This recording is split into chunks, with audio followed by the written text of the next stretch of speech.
problem isn't like an AI problem. It actually is like it's a business problem, right? Because the AI part of it just becomes a development thing. It's a development skill set, which is collapsing in value. But it's a development thing and understanding how to architect and design systems, right? Which is important.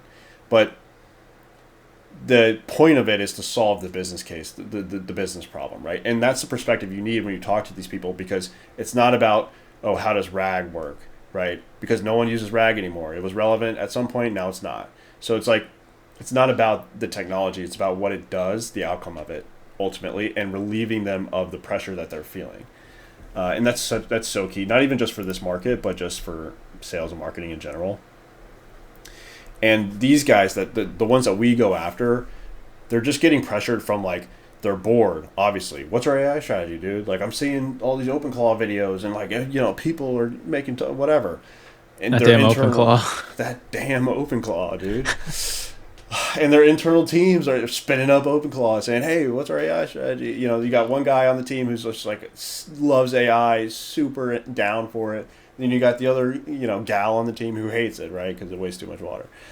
And then you got all the industry peers who are like posting LinkedIn content. Hey, our AI thing saved us, X million bucks, and we're going to change the game for next year, because they're hyping it up because their board is telling them we need an AI strategy, and they're putting out some hyped up AI thing that's like not even really real, because they know their board's going to read it, but then their competitors are reading it thinking it's real, and then they're getting stressed about like, we need to really get an AI strategy Oh because these man, guys did it.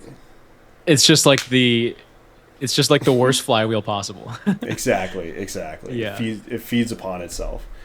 And there's no one giving them a clear, coherent answer. The reality is, Mhm. actually, everyone is giving them a clear, coherent answer. Like, that's the real problem, is that there's just clear, coherent. Everyone is giving them an answer. Right. And that's really fundamentally the problem. And so the reality is, like, they're not buying an AI system or an innate automation.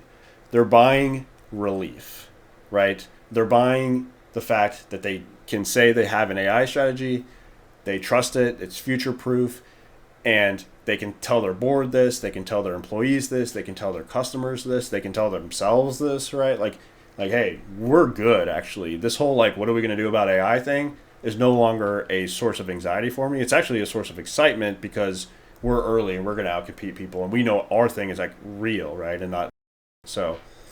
That's what they're buying. Interesting. I've never thought about it like that. Yeah. I've never thought. Does that change the way that you? Let's say you're meeting with a potential client for the first time. Does Yeah. this kind of mindset change the way that you speak to them about AI? Yeah. 100%. 100%. Yeah. Because I made the mistake of, and mistake or not, whatever, of shifting my day to day mindset on to development and architecture and R&D and tech.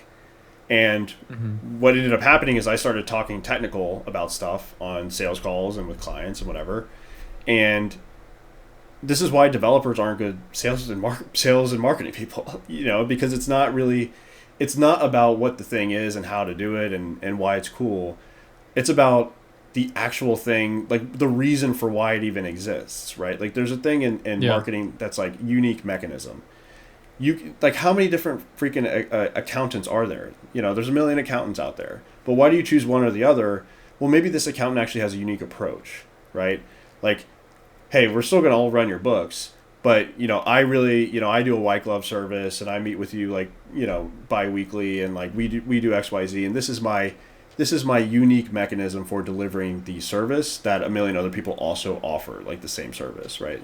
Um, and that's what I lost, and I had to gain that back. And ever since then, the conversations have been way better, because it's actually keeping it core to the point of why we're even talking in the first place.